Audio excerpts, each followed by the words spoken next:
पहले पहले हमहू गईनी गवानावा हो करके बलजोरी सैया परले सियानावा से नास दिहल नैहर के जो गावल रे सखी ओहे रे बिना से नास दिहल नैहर के जो गावल रे सखी ओहे रे बिना।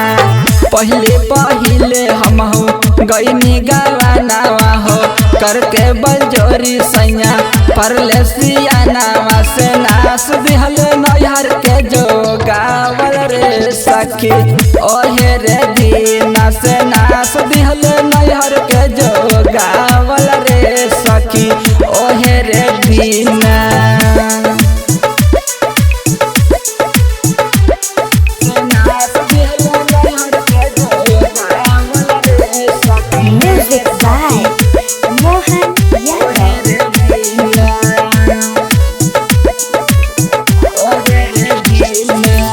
पहले मिलन रहे गवन के रतिया हो करके बलजोरी सैया तोड़ देले खटिया हो सखी।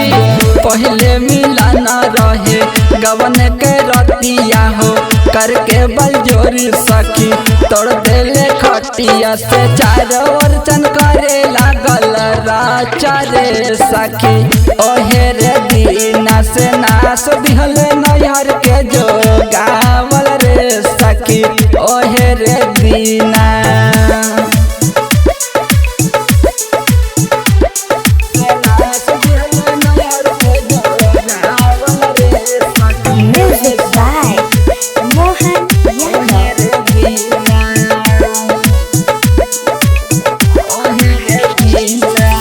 सोलक उमरिया में गईनी ससुरारिया में सैया पटाक दिहल घर के भीतरिया में सच सखी।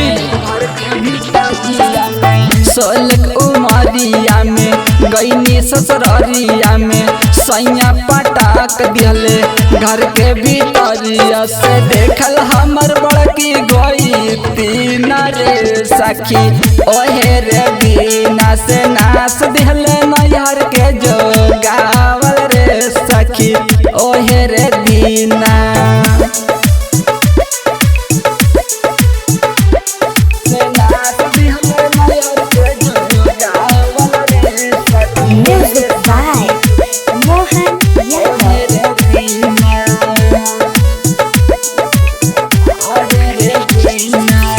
बचन तूफानी सखी हल यार हो ले अइले गवना कके हमरो भतार हो ए सखी रोवत होई।